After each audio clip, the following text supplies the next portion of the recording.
in just a second. All right. Hey, everybody. It has been quite a fun thing going through this series from SuperRAD, and it almost feels a little sad to be done with it.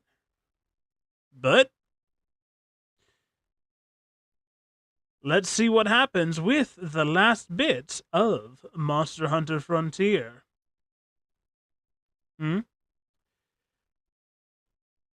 And, well, actually, right before we get into it, let me send one of the chat things through just one more time, just to make sure they're working now that I've actually started the stream. Sometimes it messes with it. Alright, we're good. Let's find out the last little bit of history of Monster Hunter Frontier. At least when it comes to the game release such. Let's go.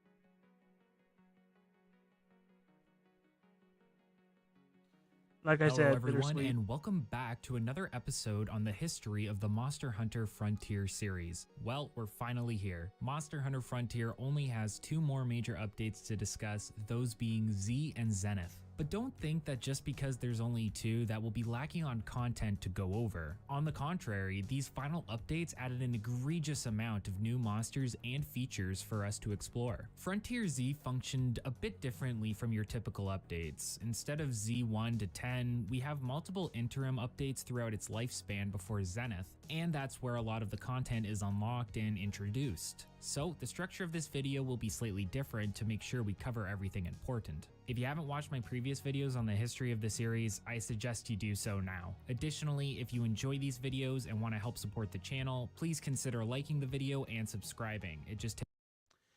And as I've said through the last couple of these, you had until the series and you have more than earned it. Subscribe. And again, as I've said previously, the link to this playlist is in the description of this stream. So after you watch this, go check them out.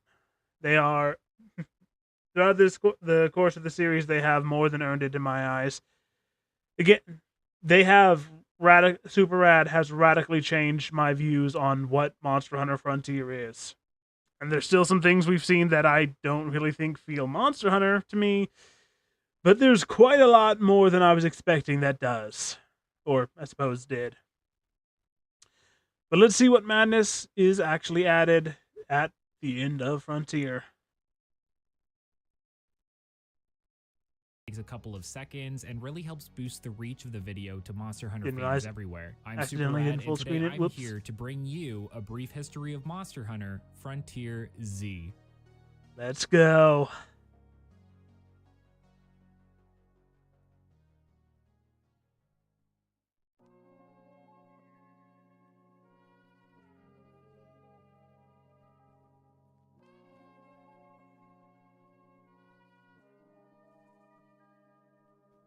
So before we get into the heart of the video, I want to briefly touch on a few things I excluded from the previous video, starting with She-10 or Solstice monsters, which are maxed out versions of monsters with a twist, specifically a max level conquest Disu Fyroa and a HR Supremacy Unknown. These monsters were more powerful, received new moves, and had some visual differences, especially Disu Fyroa, who now has a red hue on its body which turns purple near the final phase. Imagine the effect you see on steel when you heat it with a torch. Kinda neat. Defeating these monsters rewarded the player with materials that could be used to craft She-10 sigils, which were much less RNG dependent than your typical and allowed for players to have an easier time creating meta sets for other content. She-10 exclusive sigils also came with some weapon-specific skill bonuses like Fast Charge for Tonfa or Sword Beam for Sword and Shield. And Disu and Unknown. Did he just say Sword Beam for Sword and Shield? Are you telling me towards the end of Frontier, you got to go Excalibur? Again, very much on the edge of to end of what I would consider Monster Hunter-y, but also very cool. So, you know. Would split up these skills between the two of them for what had a possibility of being dropped. Moving on, a small mistake I made in the last video was excluding the Miru Muso. It was actually released in G10 Oh, right. Muso are the stronger version. and came with all of the same forms from your typical classification. Power Form gets a pin where he tries to pounce on you. If you don't dodge it, he brutally slams you with its claws, alternating between them before roaring, which is a one-hit KO. Speed Form gets an attack where Miru runs around in a circle and causes a large bubble crystal dust explosion, which surprisingly doesn't give you crystallization, but does inflict a large amount of damage. Crystal Form gets an attack where it summons some crystal-like structures that it can jump around on before slamming on a targeted player. Ranged Form gets an attack where it jumps in the air twice and Okay, that's pretty cool. Just the look of that. Again, Monster Hunter, but I do really love a good purple flame.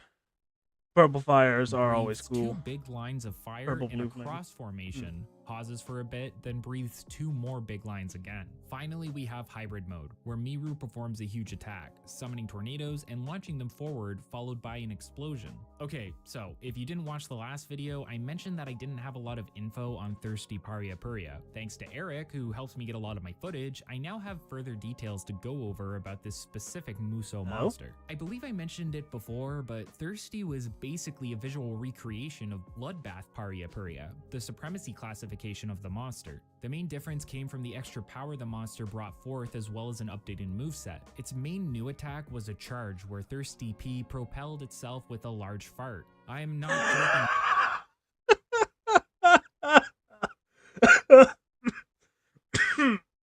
joking. Okay.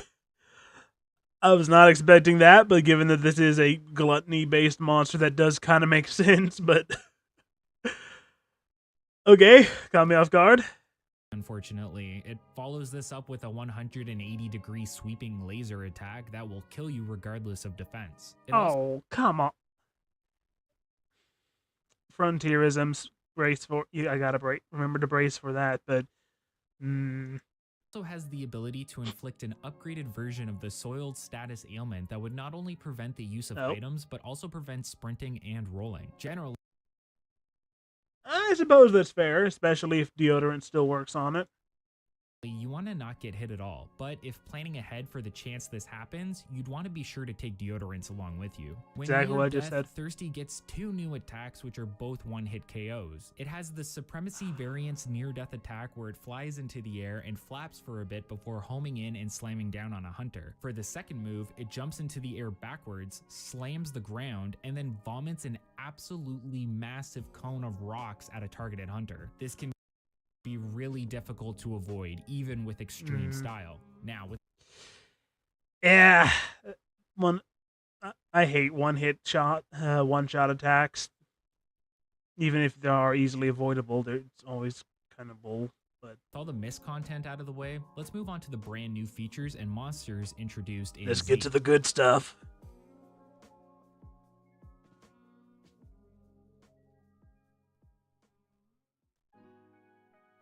Oh, were they?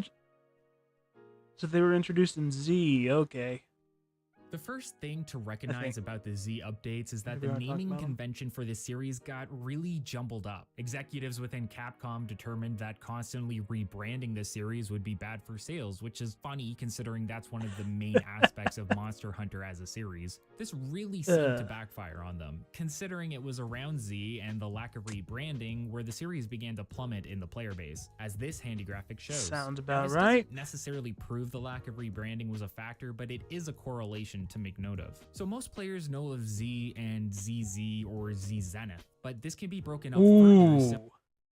I'm guessing this is Zenith Daimyo Helmatar or Purple Helmatar, but I mess with this design a lot, actually. I really like this look for Helmatar. Similar to the G updates. For example, Z actually consisted of 2 major updates, being Z1 and Z2, and smaller interim updates in between these like Z1, Z1.1, and Z1.2. In fact, Z Zenith is basically just the Z3 update, and after smaller updates, they even dropped the Zenith title to simply stick with Monster Hunter Frontier Z. I would also like to point out that it is very difficult for me as a Canadian to say Z instead of Z, so you're welcome for the effort that I'm putting in here. To start things off, we'll be going over the initial Z1 update, which released November 9th, 2016, containing... Actually, what's your guys' where do you guys fall on that, on the ZZ thing? I'm curious. I'm pretty sure most of my audience is American, so I think most of you would fall on the Z side of it, but I don't know. Let me know about that. The extreme style, Zenith monsters, overhauls to the skill system, and more smaller features. Extreme style was the final form of all the weapon styles, combining all 3 of them into one with new special moves in most cases. All 13 weapons at the time acquired the ability to sprint while weapons ready by double tapping the analog stick in a direction instead of holding the sprint button. If you That's kind of I can very much see why that's needed with everything Frontier has been throwing at you at this point. That still feels a little weird. That still feels really weird to me, though. Being able to sprint weapons drawn with most weapons just doesn't quite feel right for the weapons, but it does make sense to be able to do.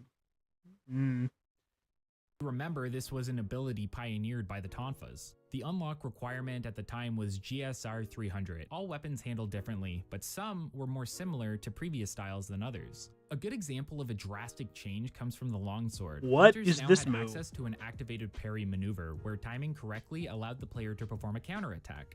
So the one's longsword slash from where again, Frontier is the drafts folder. Every single one of these videos, there's at least one thing, mostly way more than one, that keeps coming back to this idea that they keep going back to Frontier for ideas.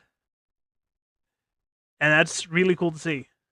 Follow it up with either an evasive teleport attack or a multi-hit piercing stab maneuver. There's also a new meter to fill for longsword that rises as the player deals damage and parries, but will completely empty upon sheathing. This forces the player into a style where they have their weapon out at all times, something not typical to longsword, but made easier thanks to the new sprinting mechanic. This gauge was tied into the new blade release action, which consumes the meter. The move was similar to the spirit combo with extra damage and new animations. Each weapon had something unique about it. Nothing crazy. Style is generally considered to be the best in-slot option for all endgame hunters. Speaking of the endgame and the meta, players had a new tier of equipment to work with, known as Zenith Gear. Zenith Gear was another way for players to bypass the skill cap limit, with many pieces offering the skill cap +1 effect, allowing for extra skills to be activated past the cap of 12. If the player equipped enough pieces of gear with these effects, they could have up to 19 different skills active at one time. Z weapons were some of the best in terms of attack and elemental damage, only ever really being eclipsed by Raviente gear. They included hybrid sigil slots and a part breaker effect that helps in breaking Zenith monster limbs. Hybrid sigil slots allowed the user to slot in either a sigil or decoration based on their choice and customization, meaning that all of that sounds crazy powerful, but I do very much feel like you need it, or are about to really need it with what's coming. the player had more options when it came to expanding their skills. Unfortunately, Tonfa was nerfed around the inclusion of Z, effectively making the short mode useless and rebalancing the weapon to fit in alongside the other extreme style options. Aerial attack that sucks. Were also fairly ineffective. It's the prototype for Insect Glaive, and like with Insect Glaive, you nerf aerial. That's the most fun part of the weapon. I mean, I'm presuming for Tomtas, but becoming helicopter was the main draw of Insect Glaive for me when I mained it in World. And I know they shifted things back to be more in line with how World Insect Glaive was in Wilds, but I did not like. There was something about Wild Insect Glaive versus World that made it not mesh anywhere near as well with me. as it did in World, but I really loved World Insect Glaive. Charm and originality of the Tonfa was heavily lost, and an I used attempt pretty to much remedy nothing but this it would for all happen of in a World. later update through the Tonfa rework, but we'll get to that further into the video. Something finally remedied in Z was the issue with the dose engine and hit lag. There was a horrific amount of hit lag within the series, which was more noticeable when using skills like Fencing +2 or Mind's Eye +2. Weapons like Sword and Shield and Longsword were unbearable to play, but with the drop of the Z update, hit lag was updated, making Sword and Shield and Longsword much more viable as damage dealers. I mean, it's good that they fixed that. I kind of wish he'd mentioned that earlier, though, because that sounds awful to deal with. But it is good that it's fixed. Than the Sword and Shield's original design as a support weapon. The PS4 edition of Frontier was also released around this point. There was a PS4 edition of Frontier? Excuse me? I had no idea that Frontier lasted that long. Hold up. I mean, I guess it kind of makes sense, but dang. Yeah, I every time he says how long like Frontier lasted to this console, it completely blows me away because I mean, again, it was based off of Monster Hunter DOS, so it's expected that it looks really old gen. But I hadn't. It lasted until the. Okay, that's crazy to me. And caused huge server issues for the game at the time. A technical test caused major issues like players losing items and required the development team to roll back the servers. Following this was the actual release, which put players into a 3 to 4 day queue before being able to Excuse me? To say okay, yeah, I can see why Frontier died off relatively quick after Z because, ooh, that's abysmal. Players were pissed off would be an understatement. With yeah, on Twitter to air their grievances towards the. I'm not even having a second to react to crazy on fire Rathalos here. Imagine you get the game that is apparently all the way up to PS4. You've heard about it for so long, you think it's crazy awesome, crazy Monster Hunter, and you have to wait 3 or 4 days after you've got it to start. That is insane. During the resulting, but also this Rathalos is ridiculous too. Zenith monsters were a different breed. Available at GR200, these were forms of existing monsters and the successor in difficulty level to hardcore. Huh. Yeah. It took me a second to decide, but I actually really like the Zenith horns on Espinas over here. Supremacy species. Espinas being the flagship. I forgot he pronounced it Espinas.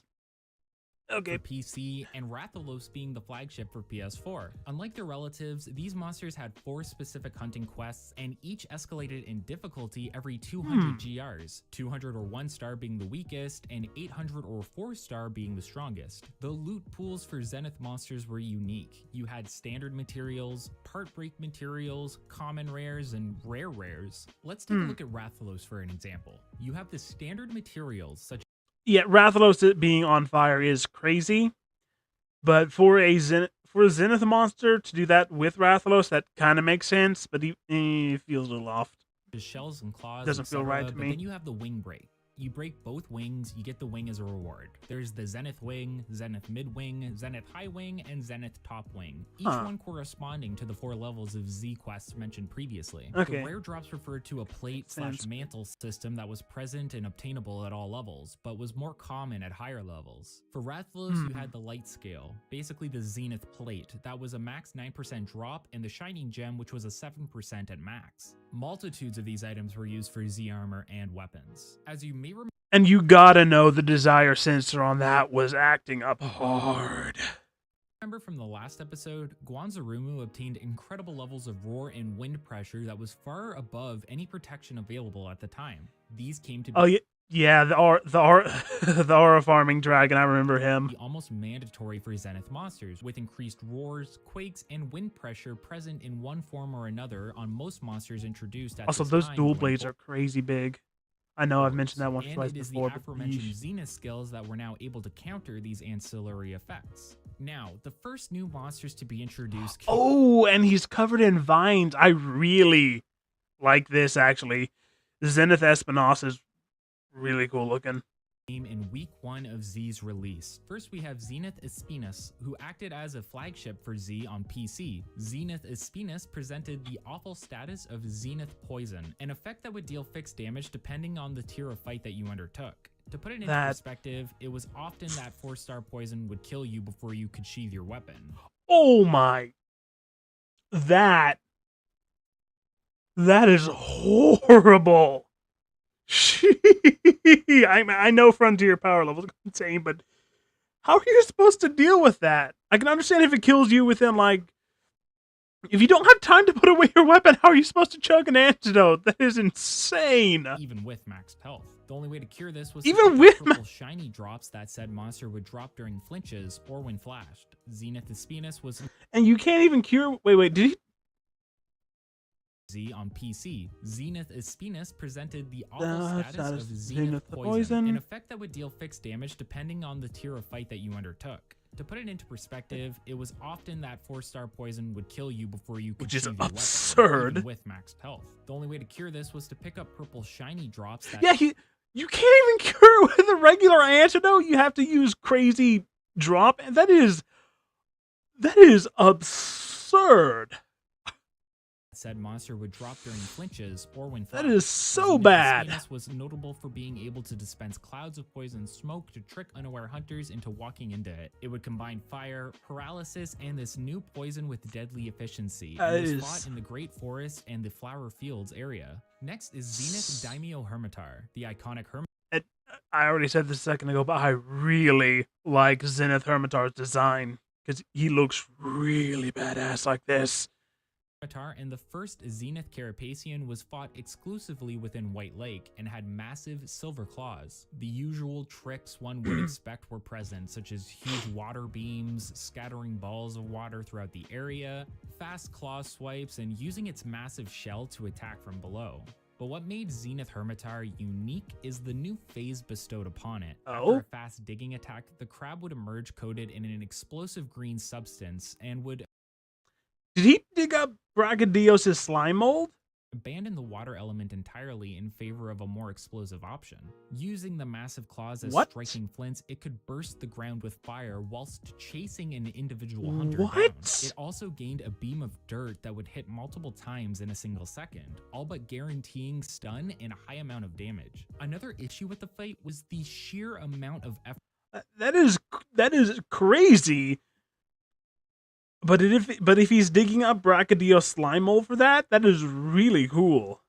That was needed to break the shell, meaning that you would have to be very precise with your hits to get both the claw and the shell to drop. Zenith KHEZU, fought in the swamp and Arctic Ridge, had incredible range on its Thunderbird. They gave him Giganox's head. They just gave KHEZU Giganox's head. Really? And could scream with ear-shattering volume. Interestingly, it had 2 one-shot attacks that completely ignored defense and resistances. One where it would grab you from the ceiling and one where... Okay, it's kind of cool that it can just nom you from the ceiling, but again, I hate one-shot moves. It would pin you. In both instances, it swallowed you whole, really pandering to the nightmare design of this original leech. The difficult thing about the attack itself is cool. It plays into KHEZU's KHEZU-ness. I hate one-shots. Chest and wing breaks, which were incredibly tough if you didn't focus on them religiously throughout the fight, and would lead to missing out on rare part break materials. Zenith Hypnocatrice came crashing in with an absurdly enlarged beak, serving as its beefed-up body part for the hunt. It was fought in mainly the Great and Bamboo Forest area.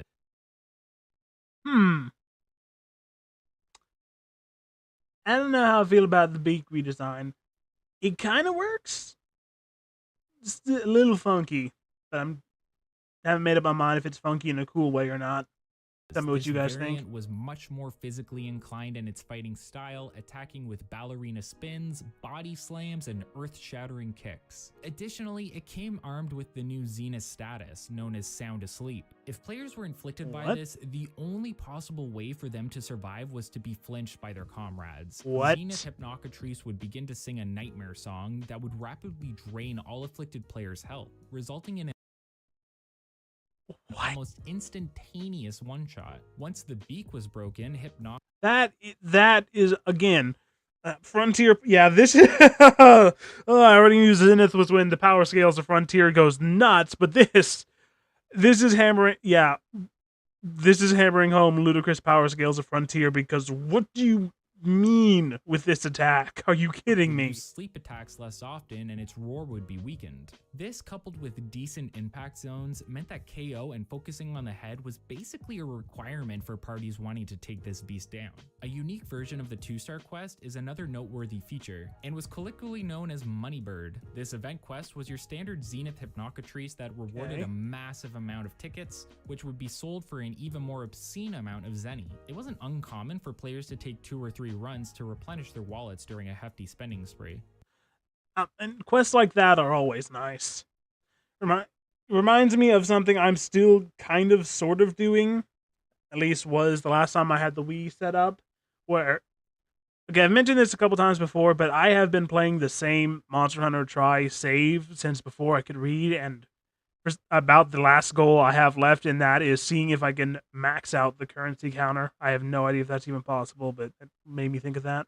Moving on, the third week brought with it Z's first original monster. Introduced in the new Painted Waterfalls area, Xena Ceresu. And actually, let me know if you guys would like to see me stream some Monster Hunter Try, either starting from a new save or that one I've been playing since forever. If I do that, though, there won't be game audio, because the capture card setup I had for that from a long time ago, for some reason, doesn't take the audio pipe.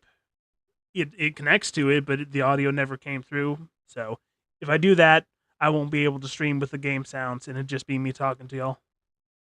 Was a water element flying wyvern that resembled Dora and Beirut in its design. It used the wing whips or tendrils more liberally, even being able to incorporate these into attacks whilst turning to face its enemy. It would scatter water bombs around the area and could turn a deep. Let me back up, I'm pretty sure I missed something.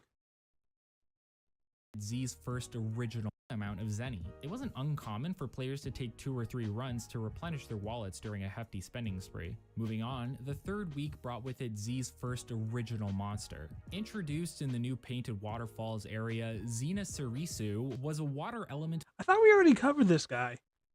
I guess it must have been that one time I briefly looked at them, because you guys had mentioned them when we were bringing up Frontier monsters you would like to see come back, but flying wyvern that resembled Dora and Beirut in its design. It used the wing whips or tendrils more liberally, even being able to incorporate these into attacks while. Seeing it now, after all of the other Frontier shenanigans, I actually like its design a lot more than I did from first impressions. Turning to face its enemy, it would scatter water bombs around the area and could turn a deep blood red upon enraging, gaining the ability to send waves of water out with backflips. This beast meant business, but you were able to sever the whips on its arms in addition to its tail. I'm assuming you get to carve them if you do that, which is really fun. Massively nerfing its arsenal and range. That too. Ceresu came with a hardcore variant and would be one of the last monsters to do so. Week 7 brought with it a new exotic, this time from Monster Hunter 4. Gore! Oh man, I've said before, because I skipped 4th gen, I was so happy to finally face off against Gormagal and Wilds, and it felt great to do so. Like, the Wilds Gormagala fight was awesome. No idea how it compares to the 4th, because 4th gen skipped, but Gore, I only hunted Gore a couple times in Wilds, mostly just because I was playing it on someone else's his PS5, so I didn't have as much time to play it, so I kept just going after the newest things every time I was over there. But I do really like the Gore fight in Wilds. Nice to see him here. The first 4th gen monster to be exported to Mesoporta was none other than the local edgelord Gormagala. As with all exotics introduced from this point on, it gained the new expanded... Oh yeah, one of you guys, when I was talking about my exotics in the last one, I probably have to find and reply to the comment later. You guys mentioned that they were actually doing the same exotics thing beat for beat in Stories 3, which, again, Frontier is the drafts folder every single time. Roar, as well as bringing with it the Frenzy Virus. Throughout the fight, you would see expansions Also, Frontier Frenzy Virus has to go crazy on this ailment, with wider reaching explosions, as well as, much like Zinogre, the ability to scatter orbs of frenzy and detonate them all with a single roar. Upon taking enough damage, however, the spirit of Frontier possesses Magala and bestows That's perfect phrasing. Continue.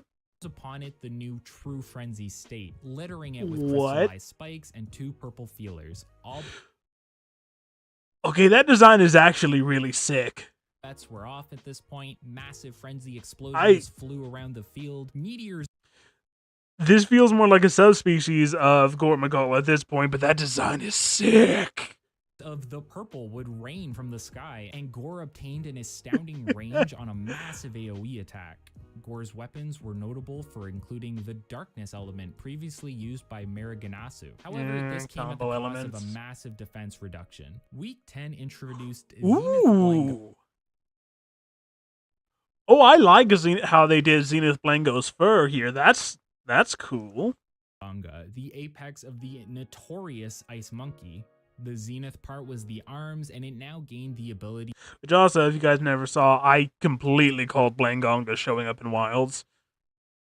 ...to cause massive explosions of ice just by punching the ground. It was fast, comboed frantically, and even possessed the ability to bowl a snowball for hunters to be caught in. At later levels, this was an incredibly fast health drain that pretty much guaranteed a cart, unless you were stopped by a nearby wall very quickly. Him having a snowball bowling move, though, was actually really funny. I like that. Week following, Blangonga introduced Zenith Rathalos, who I mentioned... Okay, when his wings aren't set on fire, I really like their look, and it does... me see if I can't very slightly back up. Let it go. The week it looks like there's some kind of dark vein structure in his wings, if you look real hard when you first glance at it, so... maybe there is a reason for his wings to light on fire. I gotta find a Frontier Ecology video or 7 if I can. But it makes more sense why he's on fire now. Following Blangonga introduced... yeah, see that in there? Yeah, it looks more like he's got a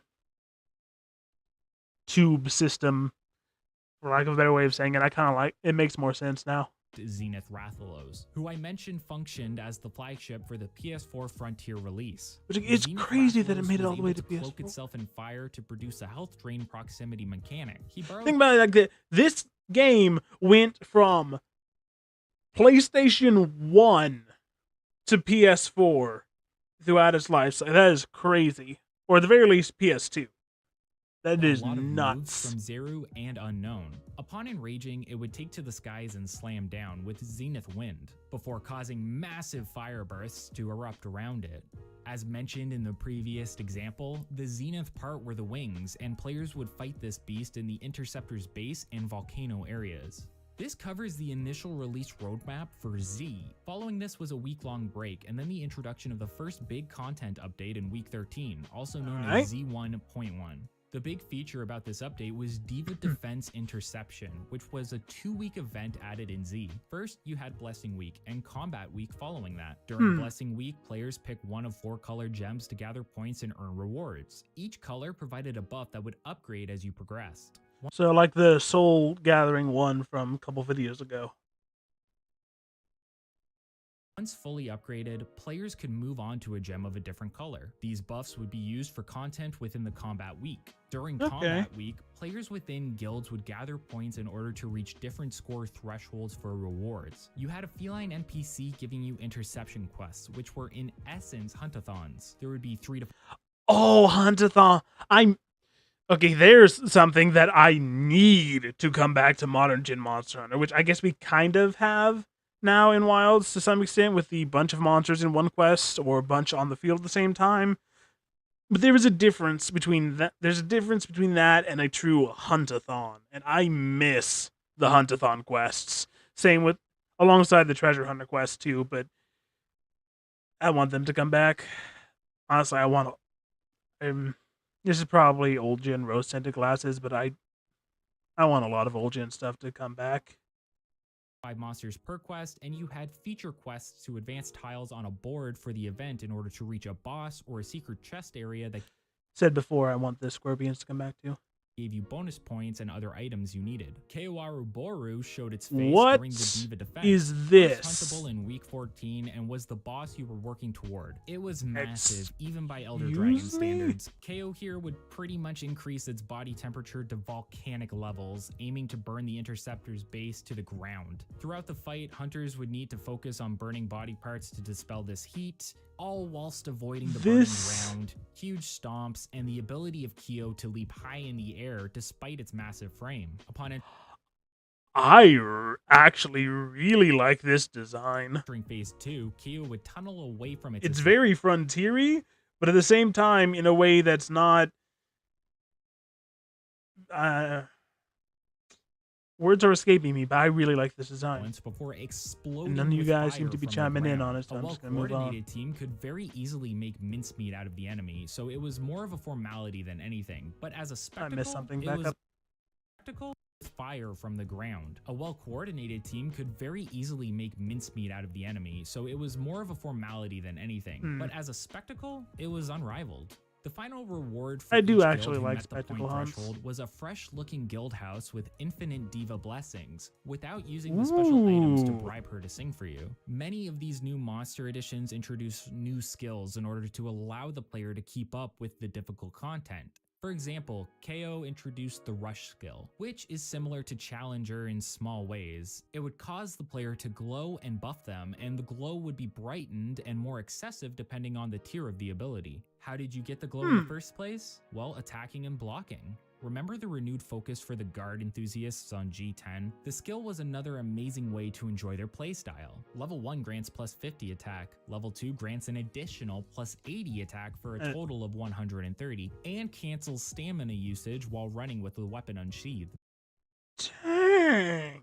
This skill will only reset once the player sheathes their weapon. Rush is a master class on how to incentivize your players to be more aggressive in combat. Week 16 introduced Zenith Akura Fishimu, who presented an odd dilemma. With the same awful tail cut mechanic as the basic species, where do you focus the Zenith part? Simple, put it everywhere. You still had to suffer the awful ordeal of breaking. Oh, right. He had like a combo lock system to be able to get the tail cut. Did he cover that last time when we talked about him in the very beginning?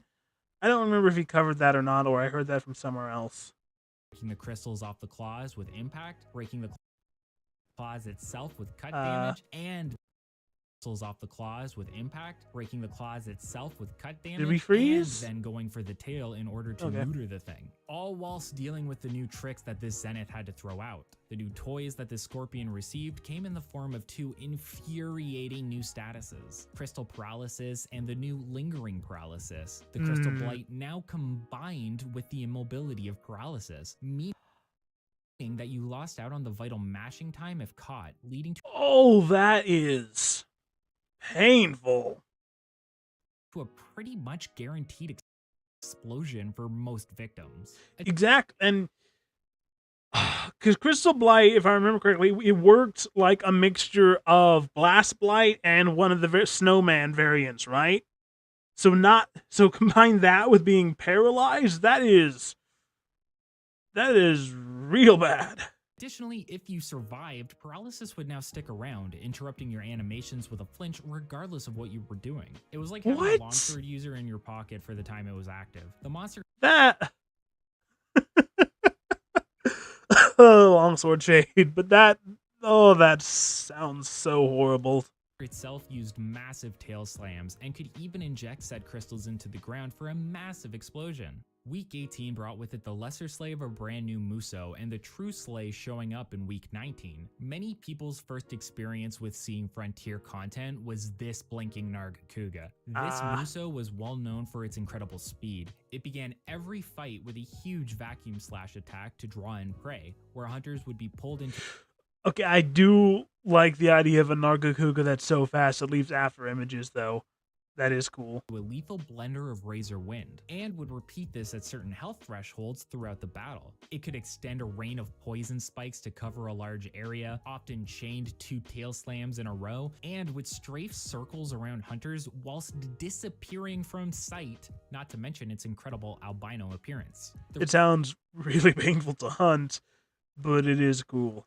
Ridiculousness of the spectacle, as well as the fast-paced fights, made this monster almost the poster boy of Frontier content going forward. With a health pool of 600,000, you had to be completely on top of your game to take this monster down, making sure to avoid its infamous juggle into a tail slam maneuver, and paying attention to which side it would scratch the ground to know when to dodge.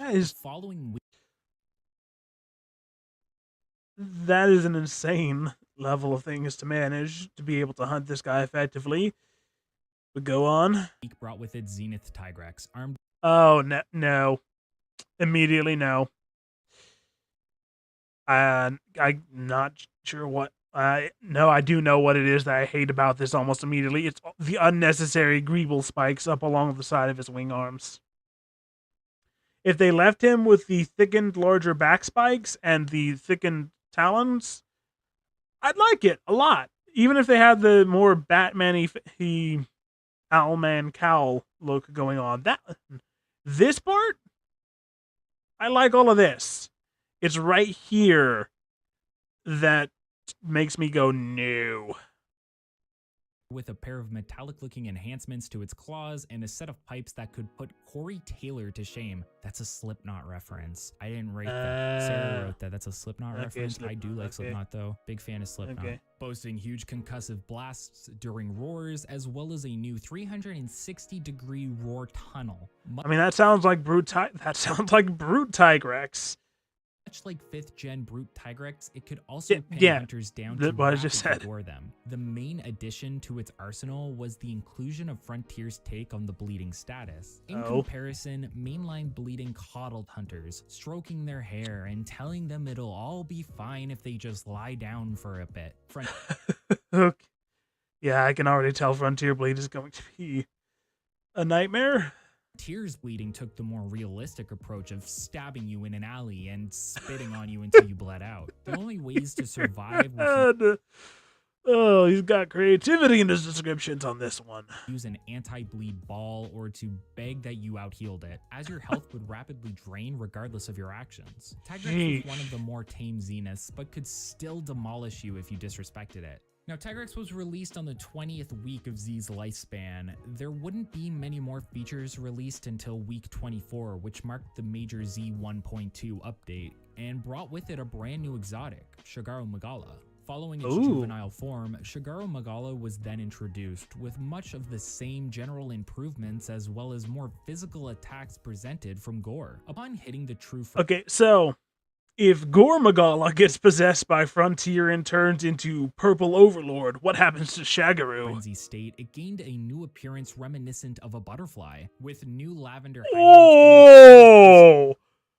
That is cool. In this form, it can now trap hunters with a Zenith level roar and spawn a frenzy blast beneath its feet. That... I really like this design. Instant and deadly combo. The weapons in particular use. I mean, it's gonna hit like a Frontier truck, but that is beautiful. Found in Gore's weapons. The following week brought with it Zenith Hugh Jakiki, who came with the previously introduced bleed mechanic, as well as being the monster that anyone. Where do I begin? Hedgehog. All I can say is hedgehog and not fun hedgehog. This is... with a Reddit account will use to discredit Frontier based on the design alone. Yeah. But I feel almost slightly deservedly, because, jeez, this design. Nergigante took the idea of Spiky Hedgehog Dragon way better than this one did. Despite, well, Nergigante exists. Yeah, Nergigante. He pulled off this.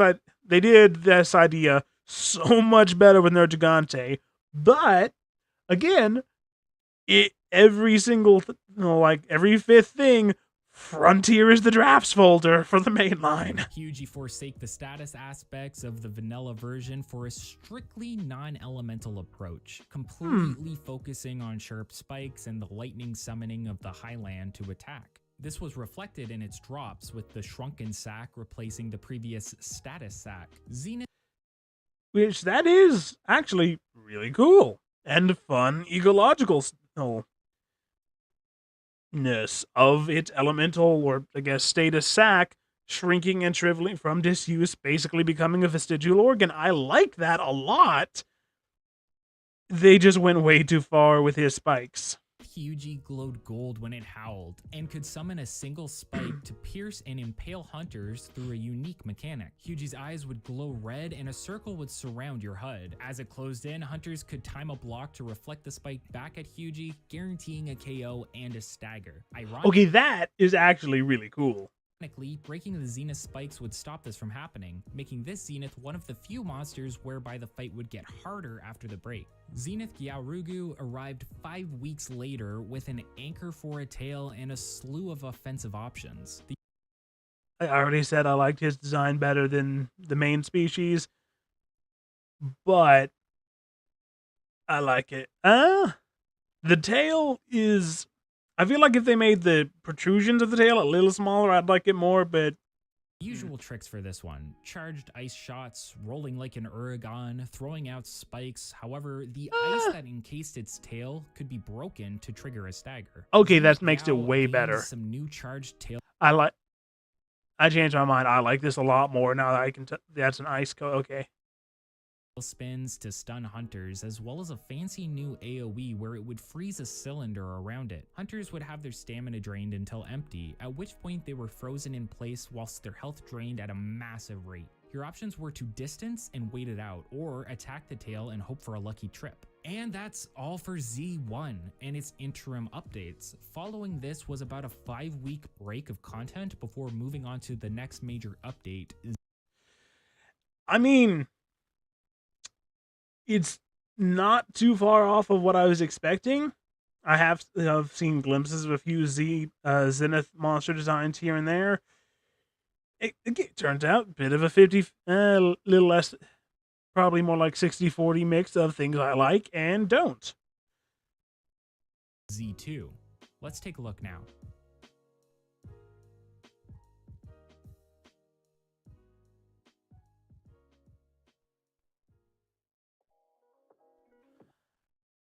This. Todoroki Fanged Wyvern. Why do we okay. Okay, Shoto. Sure. Why? So we're on to Z2, which is... If you can't tell from my immediate switch up on... that's one of the ones, design alone. That's not Monster Hunter. Just flat out. Just maybe he'll be able to convince me talking about it when we get to it, but that design is not Monster Hunter. It's a cool design for like a Final Fantasy or Devil May Cry or something else that has magic monsters. That's way more fantasy than Monster Hunter, but that design, that's not a creature, right? That is not a creature. That is elemental force or something, and not like how the element embodying Monster Hunter monsters are. That's Shoto Todoroki if they made him a Fanged Wyvern. Like, that's why. Actually still Z and not ZZ or Z Zenith or Z Zenith or Triple Z or Zeta Gundam or Double Zeta. Speaking of Gundam, actually, I actually kind of wanted to throw this out to you guys. I very much like mech anime. Haven't ever seen Gundam. I know that's a huge heresy, but there's a lot of Gundam, and I genuinely don't know where I should start on Gundam. So, if you would be so kind, if you're familiar, what's a good Gundam series to start with? Or whatever. It's not surprising at all why people began to find this extremely confusing. This update released July 5th, 2017 and marked the 10th anniversary of Monster Hunter Frontier. One of the Because seriously, what is that design? biggest inclusions in this update was a new feature called Hunter's Road, an inclusion that completely replaced Sky Corridor and involved fighting through endless floors of monsters while excluding puzzles and the Durey Mudira final boss. Well, that sucks. I mean, did it replace or effectively replace, right? Because if the Sky Corridor thing was called, right, is still there, and then this is the Zenith rank equivalent, essentially, okay, but if they fully replaced it, that sucks. You started on floor 1 and were randomly given 2 monsters to pick from. You could spend points on various items from the shop such as potions, antidotes, etc. and started with a set amount of points to spend. But I do really like a boss rush the idea of a boss rush hunt like this, though. That is fun. Monster had a point value associated with it, based roughly on difficulty. Elders like Haruto would give you more than Rathalos, for example. You also got road points equivalent to half of the monster's value, which you keep outside of road and could spend in the road store. Each floor, you really pick one of the 2 monsters, fight it, prepare for, and pick the next one. Okay, that is, again, said it just a second ago, but this is a really cool idea that I could see coming back to mainline. It, and so on. Each player got 3 carts. You could use them all or abandon the quest at any time and keep all of your road points. There was no definitive end. Exotics started to appear. Really? You can go on forever, huh? At either floor 7 or 8, and at floor 10, you'd fight Frontier's version of White Fatalis. In its second phase, it does a specific move that's more or less free damage if you know what to expect. In groups, it was possible to lock White Fatalis. Okay, I actually really like, yeah, I do like Zenith White Fatalis' design. And Zenith White Fatalis is the one monster I will give a complete pass for any bullshit it's about to pull, because it's White Fatalis. Into this one move by dealing enough damage, making the fight pretty easy. After White Fatalis, Zeniths of increasing rank started appearing. Generally, people did road with the intention to at least get past floor 10. You needed to beat White Fatalis 3 times to be able to buy all of its maps on the road store, and you could only buy a limited amount of them every week. White Fatalis. And its crystal thingies turn red with the dragon. I actually really like Zenith Fatalis design here. Decorations were some of the best in the game all the way up until shutdown, so regular players often did road at least 3 times a week to farm Fatalis mats. In the road store, you could buy pretty much anything, including exclusive decos and mats for exclusive road armor, which was extremely effective. Unfortunately, this resulted in there being no point to hunting a lot of monsters since you could get almost anything you needed through road. Which is sad. No, I mean, that is the one downside of having endless marathon hunt system like this. What's the incentive to just go out and do a hunt normally beyond just wanting to go out and do a hunt normally? Now I see that issue now. It's a really cool idea, but that is the drawback to it. The updates went on, they added more monsters to road, with Z Zenith adding a sizable amount. Moving on to new monster inclusions, we have the new unique monster known as Eruzerion. I'm just gonna call this Shota Todoroki monster, because why is Icy Hot here? Imagine if Zenogre changed teams and decided to be an Elder Dragon for a day. A monster that had many attacks, including ones that would turn its entire body into a hurt box. Combo moves. This probably doesn't come through really well in my model, but I am giving a look that I feel conveys incredible, exasperated disappointment. and the ability to freeze you into place with chip damage due to the fiery floors. All things considered, it was brutal, with a second phase that had AoEs to rival the best of them. Lupin in appearance with some brilliant legato strings as the backtrack in the second phase. I mean, I have no doubt that its theme song is going to be amazing because it's Monster Hunter. Even the games that I think have the worst music in all of Monster Hunter are still have really good music. So that's not surprising. That's got a fantastic theme. But just why are you the way that you are?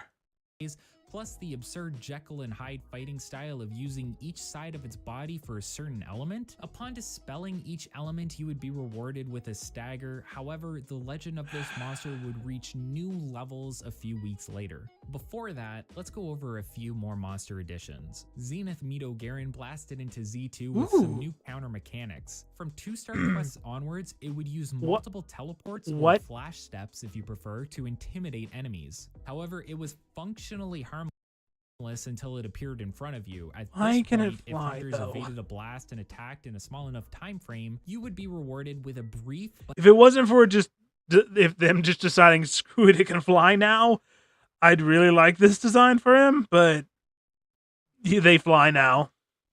Guaranteed stagger. Outside of this mechanic, Zenith Mito would utilize the rapid speed and vacuum tornadoes of other such fire zeniths to inflict the devastating extreme fire blade to hunters. And with the inclusion of the stylish, I really like the design, but why? Assault Up Zenith skill for a lot of the weapons and armor made this an incredible popular choice for seasoned Frontier players. Next up was Zenith Ruko Diora, who could arguably be considered to be one of the— Oh, that is cool!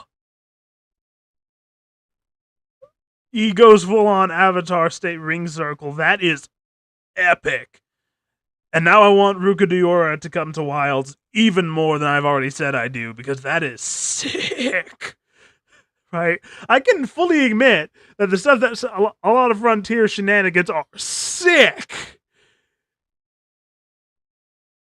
But some of them, like Todoroki, Fanged Wyvern, Elder Dragon, just do not feel like Monster Hunter in the slightest to me.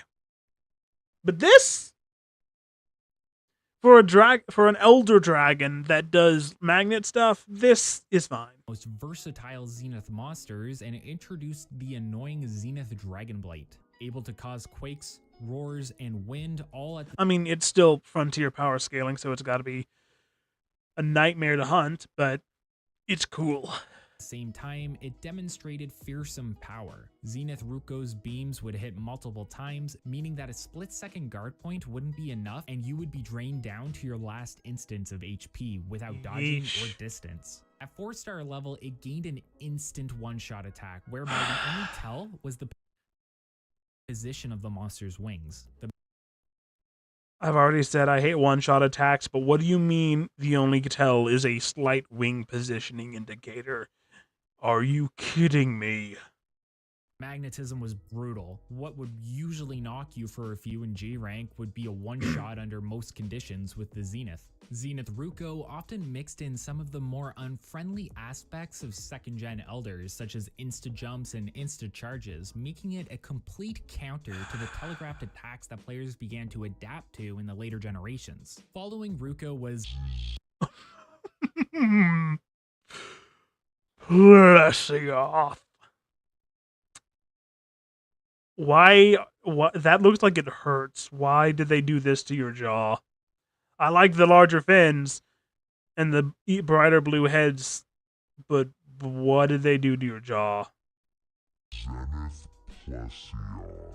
a name synonymous with bad hit zones, pain, and suffering. This Plesioth could juggle hunters with double hip checks, gained the ability to roar, and used an interesting green gel-like substance. This gel would be scattered around the battlefield, and if hunters were caught in it, it would deal fixed damage at an alarming rate, whilst trapping them. Plesioth would always begin its fight by coating itself in this gel before screaming. Do enough damage, however, and you could trigger a massive stagger where the fish would... I would actually love this design if he didn't just have the random goofy anglerfish fangs that don't even look like anglerfish fangs. If it wasn't for this, though, I'd actually like this a lot. After which its moveset was incredibly nerfed. It was fast, clean, and above all, actually pretty fun, despite the nightmarish appearance, of course. The next release of content brought with it Amatsu! Z2.1, and the first monster to be introduced was Amatsu, another... I really need to finish through Rise, so he's in, maybe eventually do Sunbreak, so I can get to Amatsu, because Amatsu is very high up in my I want to eventually hunt you list.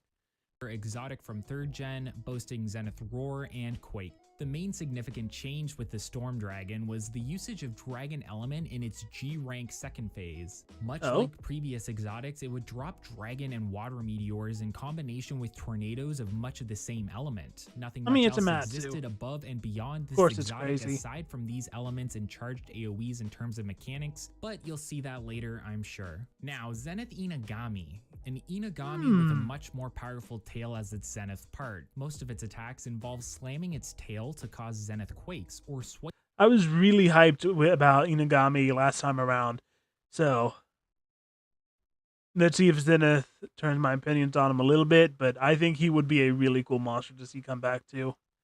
At the player with it, especially in the Scarlet Forest. Its attacks causing Zenith sleep. They also cause bamboo to grow quickly. Oh, and his tail's a flower now. That's cool. Its tail, which is somewhat like a flower, alternates between one brain cell. It's one brain cell. And somehow we're sharing. State. When bloomed, clouds of sleep gas accompany many of its tail attacks, making them even more dangerous. One of these attacks involves it planting its tail into the ground and moving it underground to burst underneath the player. If this attack is dodged and the tip of its tail is attacked before Zenith Inagami withdraws it, it causes pain that knocks it on its side and stuns it briefly. Moving on to NOOOO, ask any seasoned Frontier player about Peerless Eru Zerion, and I promise you they'll wince. Introduced just before Z Zenith power creep, this Peerless variant was a monstrosity. Oh, I'm sure it was. It is very much it. You are definitely visually a monstrosity. A gargantuan 1 million health to be drained in just 10 minutes. Cool. It was so fierce, so fast, and presented countless... You guys don't understand? It's totally super amazingly cool. It's turbo awesome. It's got like fire on one side and ice on the other. And it's like amazing and special. And it's totally awesome. And it doesn't make sense at all. Into AoEs that one single slip up would spell immediate death. Whilst the same could be said for any Peerless, it was the addition of the ridiculous Zenith Fire and Ice simultaneously that presented even further danger out in the arena. It took 9 months from release for this beast to be soloed. Are you Of course, of course. Because of course that's strong too. Because why wouldn't it be? Yes. Decorations known as fonts were invaluable, boasting decent points and offensive skills such as strong attack and point breakthrough. And I mean, at least it's got good loot. But dear GOG, I hate your design so much. For such a grueling fight. It's no exaggeration to say that this was one of the hardest fights in the entirety of Frontier. Moving on to the Z2.2 updates, we have Zenith Torrid class. The Zenith, I've already said I like this guy. The Zenith upgrade on him looks real good. Its Zenith part is its wings, and it flaps them to cause Zenith wind as well as huge bursts of electricity. Most of its attacks cause Zenith Thunderblight as well. Some of its attacks involve it stomping on the ground and causing a burst of lightning around it, throwing its lightning-infused quills and flash bombing the hunter before trying to hit them with a huge laser. While they're stunned, that does extremely fast damage over time, which can kill the hunter almost instantly. Zenith Doragiorosu represented another entry in the Zenith Dragon roster, and a relentless one at that. Zenith Dora included a massive scripted sequence that ended up being typical for a lot of later monsters in Frontier. In Dora's case, it was a hover, a slam, and a roar, and from 2-star onward, a forward face. The Zenith enhancing the horn structure actually makes him look a lot better. I like Bite. this. A couple of interesting notes about Dora Gyorosu is that it had a pitfall trap of its own, guaranteeing death for any player that was caught by it. However, if the monster itself was caught in it, you would get the main series level of trap time, which was indispensable with the amount of power you could throw out. Dora also had the wonderful example of being a Zenith that was completely castrated by its own break, being unable to fire beams, bolts, or do any sort of significant damage in comparison. See that? I think that would be one of the best ways to regulate Zenith monster shenanigans if they were to bring something even remotely like this into mainline, where it's all tied to the Zenith part, and if you break the Zenith part, it massively nerfs them. Dragon attacks after Hornbreak would instead summon random Dragon Thunder around it, rendering it basically harmless. Alright, this is a big one. Muso Dure Mudira, or otherwise known as Arrogant Dure Mudira, is one of the many Muso monsters introduced in Frontier. Just like his first and second district forms, he's fought with... Okay. This one is like at the absolute limit of what feels like a Monster Hunter monster from its design, but it is a sick design. Within the Sky Corridor locale, and you'll very Blue Eyes White Dragon with it. However, the first major difference you'll see is his appearance as well as his element he attacks with. Now bleached and purple, unlike his normal navy blue coloration, as well as rocking darker to lighter blue crystals around its head, tail, and wings. His Muso form now deals thunder element damage, unlike his previous form that deals ice damage to hunters. This can be seen by his various attacks that would normally be ice particles, but now appear to be purple lightning bolts and AoEs. Muso Dure Mudira can still inflict... Also, I love purple lightning. I don't know what it is, but I feel like purple lightning is the best color you can give lightning. This might be my proclivity to quote-unquote dark powers in fiction, because they always just look cooler, but purple lightning is the best lightning color. Infamous corrupted poison on hunters on many of its attacks. Even guarding some of these will still inflict you with deadly poison. Like, I will fully admit to being a little bit of an edgy Chinibio on this. Shadow lightning or something like that. It just sounds so cool. Lowering defense and depleting your health at a rapid rate. This Muso does come with a few new moves, as well as having its original moveset from the first and second district forms. First is its introductory roar into a large lightning vortex. Second is its multiple beam move. Muso Dure Mudira will perform a jump attack to gain distance away from the hunter and fire a purple beam in front of it. Then a second beam to the right, a third beam to the left, and then finally it does a... It's on the very edge of what feels like Monster Hunter, but it looks so good about it. Final beam that sweeps from right to left. Its last new move will have it perform a quick slide towards the hunter. Also, actually, hold up. Back 5 seconds. I gotta pause at just the right time. Oh, didn't mean to exit full screen. Its last... Right here. What does this look like? Right. This is a Guardian monster. No, seriously, it's a more bleached out white version of the monster. It's in an ancient fortress. It's got the purpley lightning marks. This looks like a Guardian monster. You gotta wonder if this is where they got the Guardian monster aesthetic from, because again, Frontier is the dang draft folder. Wow! Perform a quick slide towards the hunter. If this is an evaded or blocked, it will send... Tell me that doesn't look like Guardian Fulgur Anjanath or has lightning frills or something. This looks like a Guardian monster. I can't unsee it.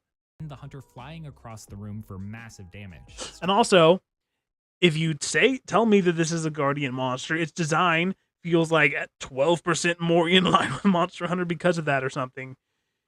I like this. Right after that, it will then... I mean, Frontier power scale ludicrousness, but it's cool. Beam that sweeps from right to left. Its last new move will have it perform a quick slide towards the hunter. If this isn't evaded or blocked, it will send the hunter flying across the room for massive damage. Straight after that, it will then proceed into a Zenith tier roar. The infamous part about this Muso was the fact that it had sped up animations compared to its first and second district forms. These animations are extremely fast, and hunters familiar with the normal Dure Mudira fight will see this straight away. One of his hated moves among many hunters is his infamous stomp/spin combination move. It's sped up so much that the hitbox on the move is highly janky and inconsistent, which leads to easy carts and feints. It's also one of the many reasons why people generally don't want to fight this particular Muso. In fact, if he sounds like he's really, really unpleasant to fight, but he looks so cool. many don't want to fight this fella due to how much of a downgrade it is perceived to be in comparison to its regular fight. After beating it via Repel or True Slay, you'll be rewarded with incredibly strong decoration mats to craft decorations at the smithy, as well as materials to craft its transmog. Now another 4th gen edition, Sergio swooped in with the Hey Steve!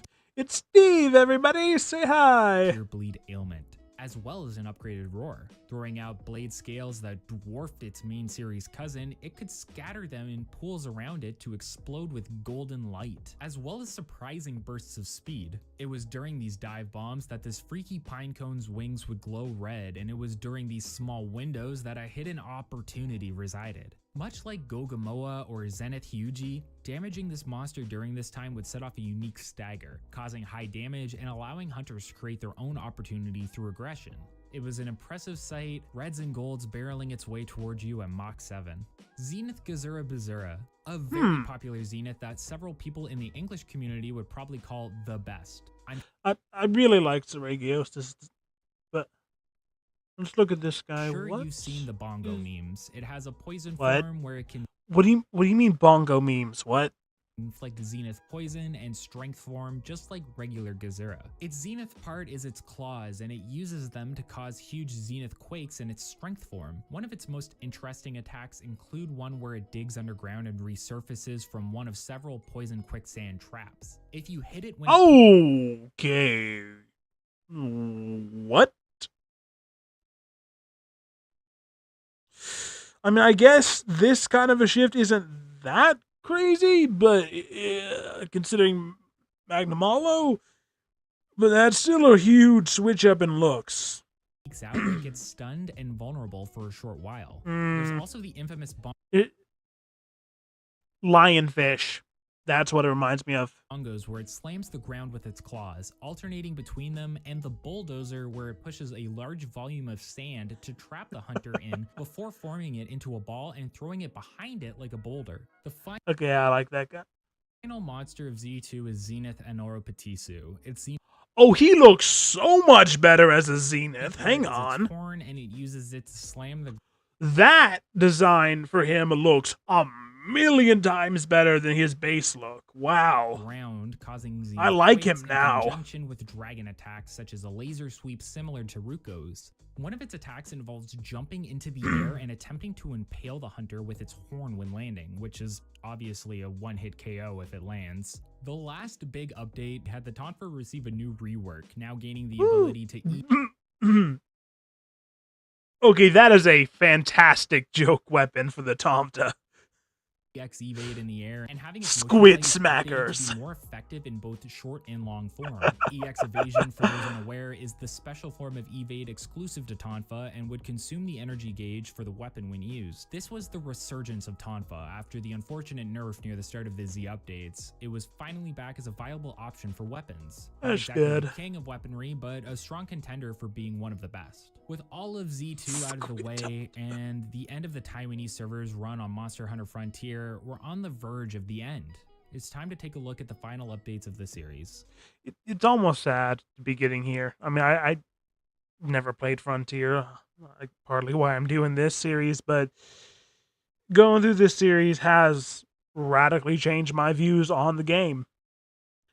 I mean, there's been plenty I don't really like from what I've seen, but there's been a startling amount that I have either really liked or hate and would like to see come to mainline, or just thought were cool or were very clearly the draft for something that came to mainline in a way that I really liked.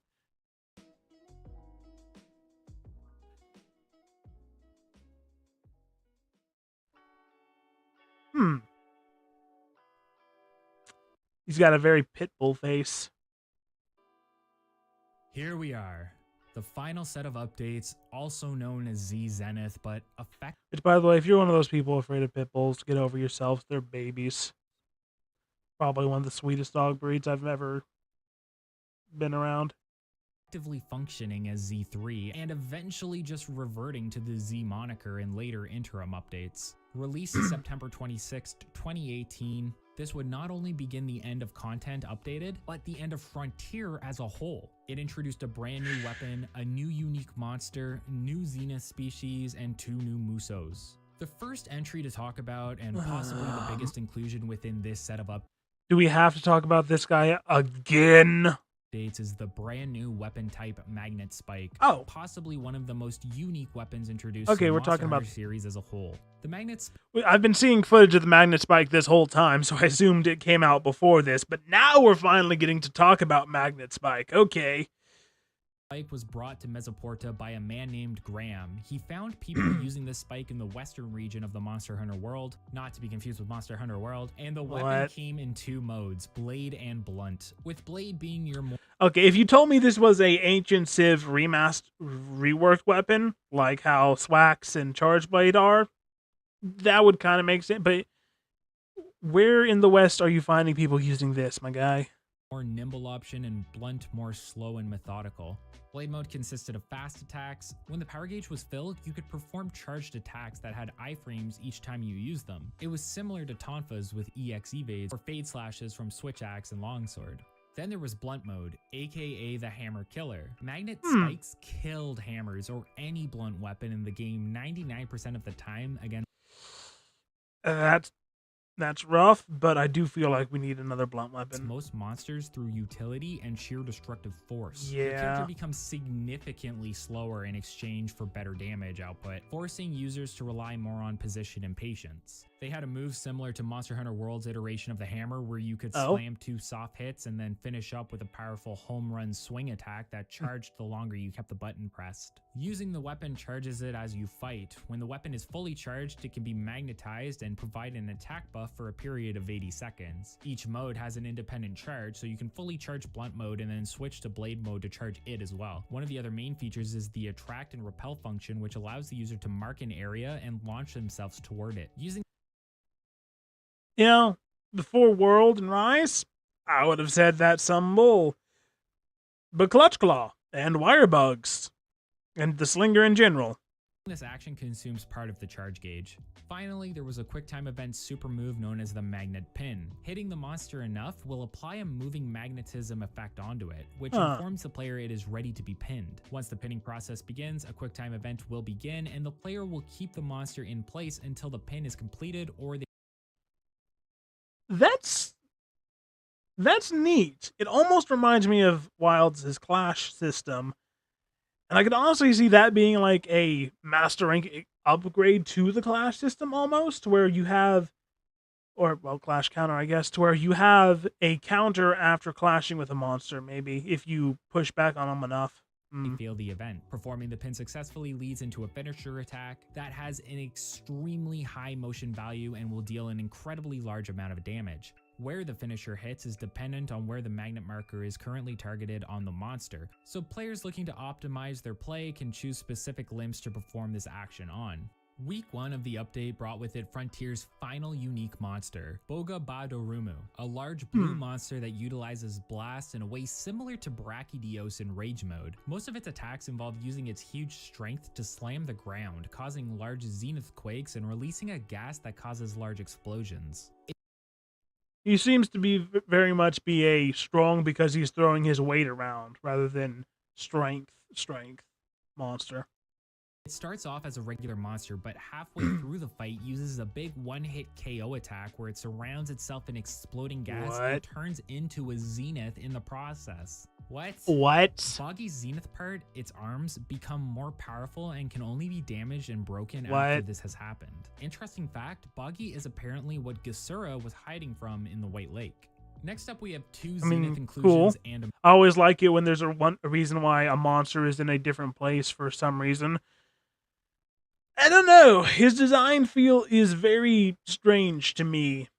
on one hand, it feels kind of coral reef like, and I kind of like it, but on the other, it just feels off.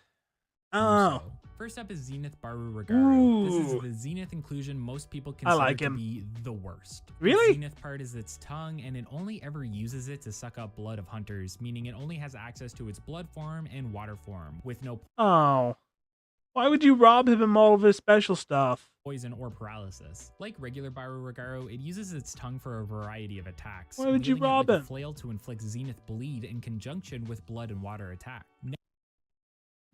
He was. I really liked base. So the base form of Bagagaru. Why would you nerf him? Zenithing him is a nerf. Why? If anything, give him even more things he can suck to have even more element or status and elemental shenanigans. Next is Zenith Gravios. Its Zenith part is its stomach, and it uses it to cause a large amount of fiery explosions, similar to an actual volcano. On top of this, it can also use a large fire laser, the same as regular Gravios, and often causes Zenith quakes as well as inflict Zenith I like Fireblight this. with its fire attacks. I like Onto another Zenith NOOOO, Gravios this design. time with Boga Ba Durumu.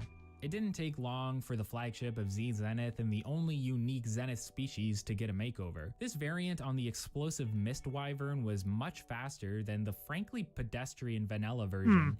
It too sported a health pool of a cool 1 million. He looks better with this color scheme by a lot. And could trigger a second explosive blast after all of its primary explosions. Very At aquatic certain looking health still. gains throughout the battle, much like many other of its battle-hardened classification, it would produce a staggering amount of fog and a massive roar explosion combo seen only in the base species' second phase. The lesser Slay didn't differ too much. I mean, it's still very frontier. Everything explodes you can't see, but I like this version hunters more. A not insignificant 600,000 HP to contend with. The second explosions were massively disruptive, but the timing was all pretty much the same, making this more of a So what is going on with the man's health over here? It's smaller than the title of the video. What kind of nerfs are happening to you? and consistency. Moving on, we have what are known as the final set of updates for Z Zenith, aka Z3.1. There's not much to go over here besides 3 monster inclusions, those being 2 Zeniths and the final Muso. Zenith Tycoon Zamaza, the tankiest Zenith with 125,000 more HP. They turned him into a horseshoe crab! Or maybe he was already a horseshoe crab and I didn't realize that. Than Ruko at 4-star. It is generally agreed to be the best Zenith in Z3. Its Zenith parts are its claws, and it only has 2 phases, skipping regular Tycoon's rock/mud phase, and has a number of interesting attacks, including hitting hunters out of its cave by uppercutting them with its hammer claw and spinning around. That is awesome! If I didn't already really want this guy to come into mainline, I do now. So I doubly do so now, I guess. Like that is a awesome. And spinning towards the hunter in its second phase. What? It can cause Zenith quakes. What do you mean what? There's no what. There is whoa. That is... I like that. And Zenith Thunderblight in its second phase with most attacks. Zenith Haruto Marugu. For some reason, this Zenith is pretty squishy, having less health at Z4 than many other monsters of similar classification that aren't even elders, and almost half as much as Z4 Tycoon. Okay. Yeah, whatever the Zenith changes to him, push him into full-on Yu-Gi-Oh! Card territory? What? English failing. Yu-Gi-Oh! Card territory. It's a really cool design, but we've passed what feels Monster Hunter to me. Its Zenith part is its head, and it utilizes a variety of metal attacks, including several that are up. Now, that said, though, that head design would make a really cool shield. Grades of regular Haruto attacks. It creates metal spikes, metal boomerangs, metal rain, can fire metal discs at hunters after flying into the air, and has the infamous ball attack regular Haruto has, albeit weaker for some reason. Rather than creating a ball and running a circle around the arena, it goes straight into the air and attempts to slam down on a hunter, which is much easier to evade. Yeah. As monster That said, though, I still really do like the idea of the liquid mercury dragon. Hunter started with Rathalos, Frontier came to the end with another. The previous version of SuperRAD was a brilliant ruby and white, focusing on heavy amounts. Okay, it does look better as the ruby and white instead of the white and blue. It looks a lot better like this, but Big Chin Rathalos still doesn't feel right to me. If it still has it changes its shape a little bit it defenses a little bit based off of what weapon you have and as it adapts to you, that mechanic is cool. I just don't like the design, even if it does look better like this. One-shot attacks. It could surround itself with a shield. What? Target Hunter. That's magic. We've gone full into, okay, it's just, there's a couple of the Frontier things that have done this, but yeah, this is full on just, it's magic now. Okay. With sure. Point accurate light beams, cause massive pillars of light to burst in a cylinder around it, and even borrowed a few tricks from Valstrax. Upon entering the historical site, Frontier players would be greeted with a distant red comet in the sky before a flash, and the Muso would come. And he even rips off Valstrax. Breaking the Okay. head proved invaluable in reducing the roar to acceptable decibels, and you would have to be at the top of your game to survive its onslaught. This was an incredibly combo-happy fight, and whilst it sported less health than some of the other Musos, it was no slouch. An appropriate end to the craziness that was Frontier.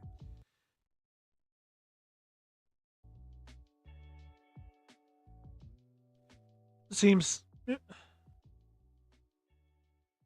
As I mentioned... Wait, what about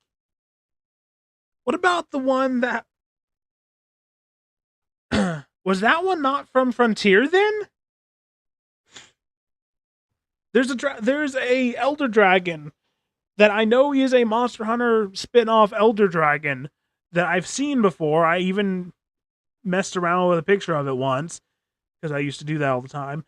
But it's not Frontier. It had like mouths on its wings and like a crown-shaped horn thing, and it was a fur-coated dragon.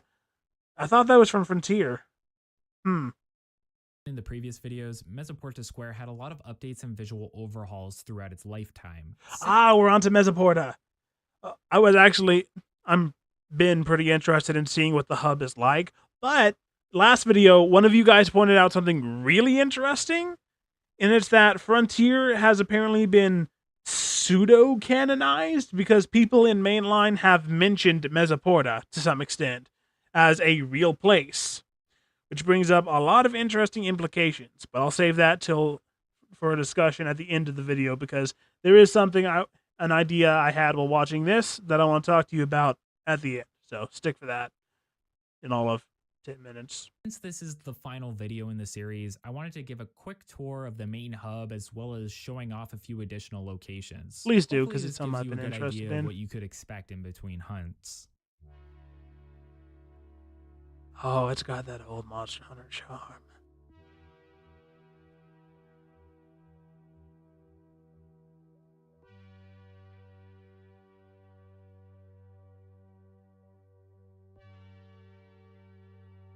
I like it.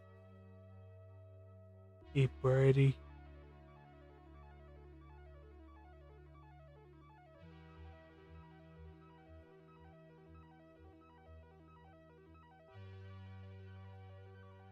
Ooh, that's a nice guild hall.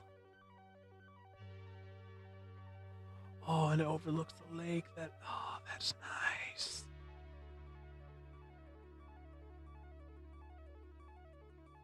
Smithy's hype, but nothing special. Player room. The player room is nice. Hold up. Okay.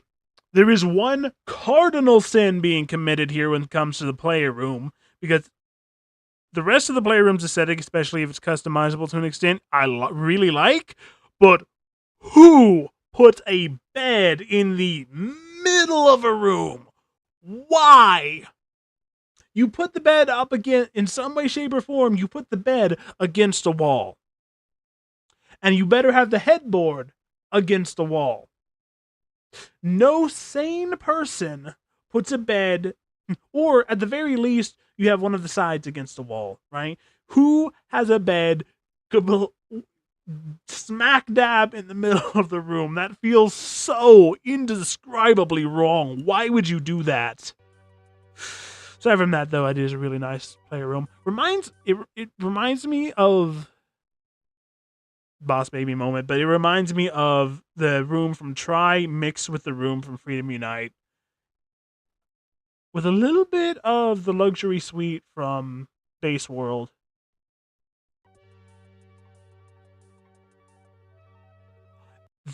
That fence post have a KHEZU head on it. That is adorable. It's a nice looking farm, but it's got nothing on the Poke Village farm. Even if it is nice looking, it's not as good as the Poke Village farm.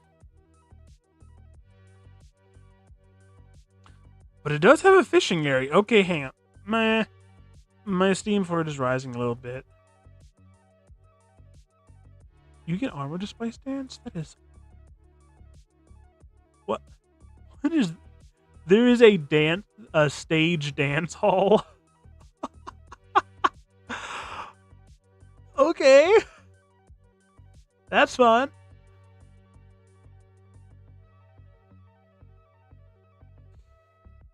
Wow. For all the craziness, you can feel the sense of community pouring out of this. As we fade out on the end frontier.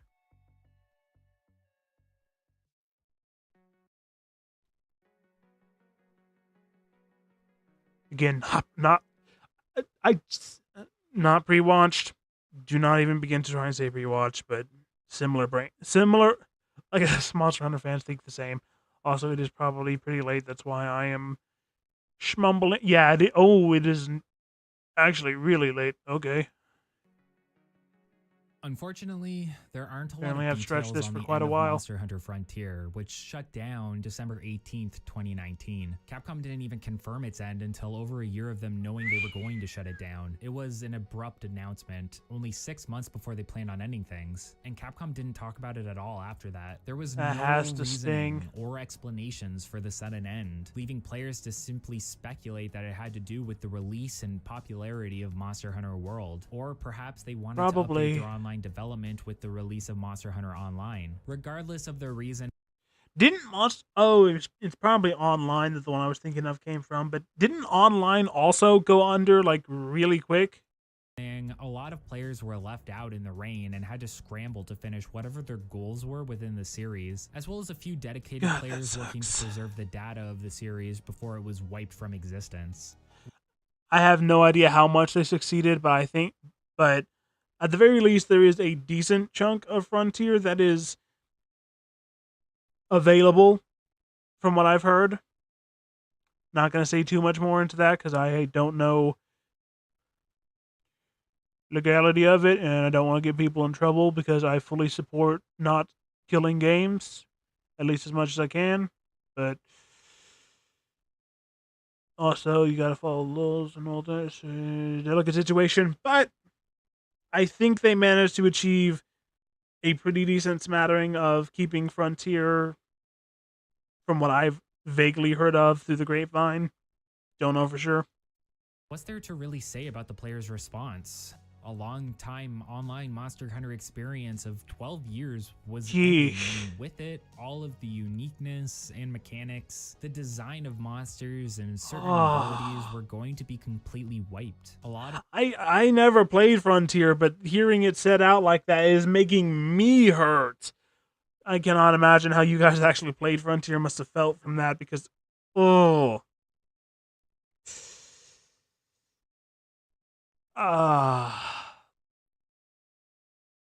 that stings even vicariously. Players from Frontier veterans to people that wanted to, and there's a lot of Frontier I've seen that I don't even jive with, and it stings for me who hasn't even played it.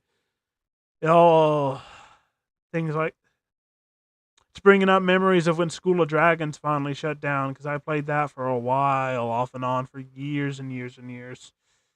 play the game seem to yearn Well, for not the previous quite years and designs and years, but mechanics to show up in mainline. I played it for quite a while when School of Dragons first started to be a thing, and then I lost access to it. I had to make a new account, and I and several younger family members made a new account for School of Dragons for like a year or two back before it finally shut down, and it hurt when it shut down.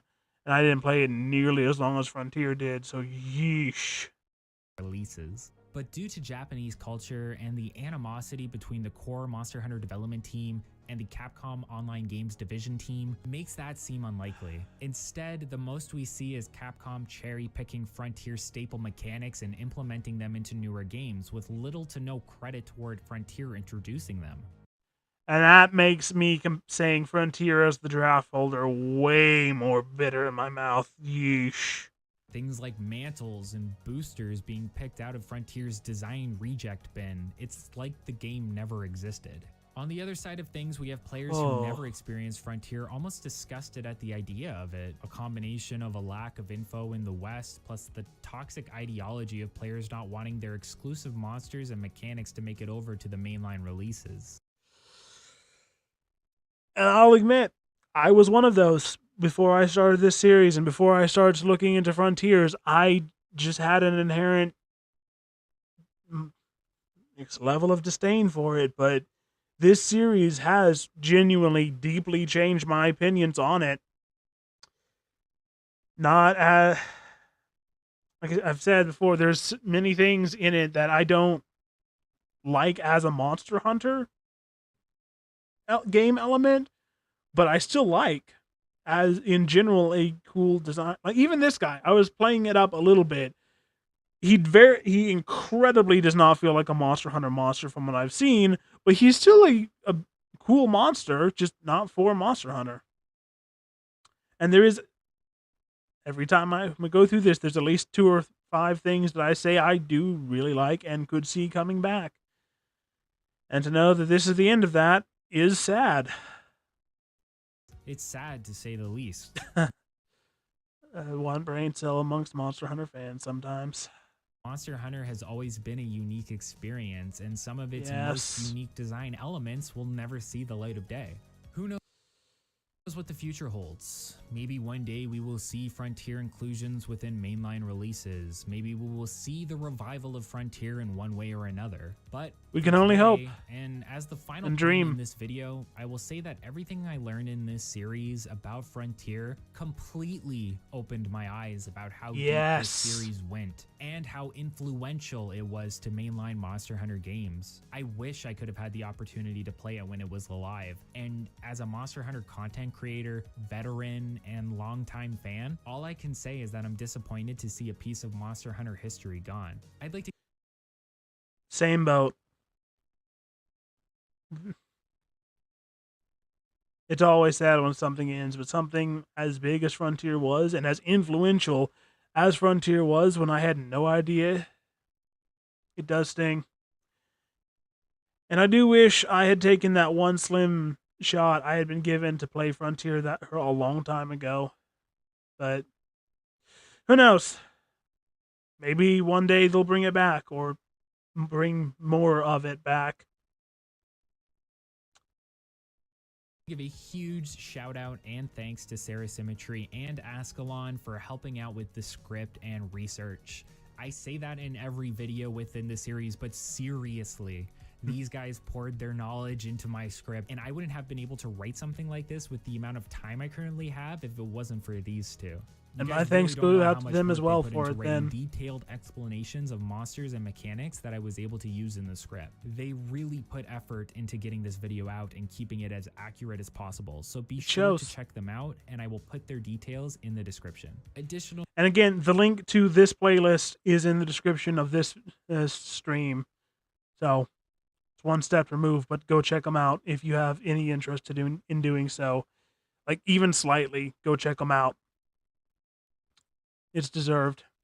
Thanks to Fist from Fist.moe and all of the community members for helping clarify certain aspects of the game. This community has done so much and is currently doing so much for Frontier's legacy. They deserve so much credit for things that are going on behind the scenes, and I can't stress enough how important their work is. Finally, thanks to Kapu and Eric, who provided a large portion of the footage throughout the series. An incredibly large portion in each video is provided by them and helps make the video editing process extremely easy. Shout out to Rallador, Odie, Chimchamp, Waffle Tractor, and everyone else who provided footage when they could. It's greatly appreciated. This is the last Frontier history video. If you enjoyed this video and found it informative, if you enjoyed this series and found it informative, I very much did. Supporting the channel by liking, commenting, and subscribing. Again, it only takes a couple of seconds and helps support me in my goal of creating this content for you all. If you didn't like the video, damn, let me know anyway, and I'll see what I can improve. No, I did. Everyone, thanks so much for taking part in this series, and I will see you in the next video. One last time, please go give SuperRAD's playlist and other videos a look if you're even remotely intrigued by what was presented here. I've seen he has a couple more videos on Monster Hunter, at least, probably a lot more than a couple, given he's but this is seemingly it for Monster Hunter Frontier. I mean, well, this playlist of it, at least. Like I said, I am almost certainly going to be finding some kind of videos, maybe from SuperRAD, maybe from someone else, about like the ecology and spec biology of various monsters from Frontier, because that is one of my favorite things about Monster Hunter. But yeah, this was great, amazingly so, and it brings the question I was thinking about a minute ago that I wanted to ask you guys before I call this to a close. Those few of you watching live who have decided not to say hi at all this entire time, come on. I even put these things up here to let you annoy me if you wanted to. Why didn't you use them? And those of you who come to see this a little later in the recording, what do you guys think about if, say, Monster Hunter Wilds or a future Monster Hunter game after Wilds had not one, but two expansions, right? You have the base game, the G or Master Rank expansion, and then the Z or Zenith Rank expansion, right? Where they go really crazy with it. So you got your low and high rank quests in base game, then your master rank stuff in the expansion, as per usual, new maps, new monsters, all of that. Then its own set of title updates, all of that. Then a second expansion that does all of that, but takes the power level even more absurd onto the kind of shenanigans Frontier did. At least to some, maybe not entirely the level of Frontier, but an approximation of how crazy Frontier got as the Zenith rank expansion, giving us not just low, high, and master rank, but also Zenith rank hunts. I just wanted to throw that idea out there because I was thinking about it throughout this and a couple of the other videos, but I wanted to save opening that discussion for the end of this.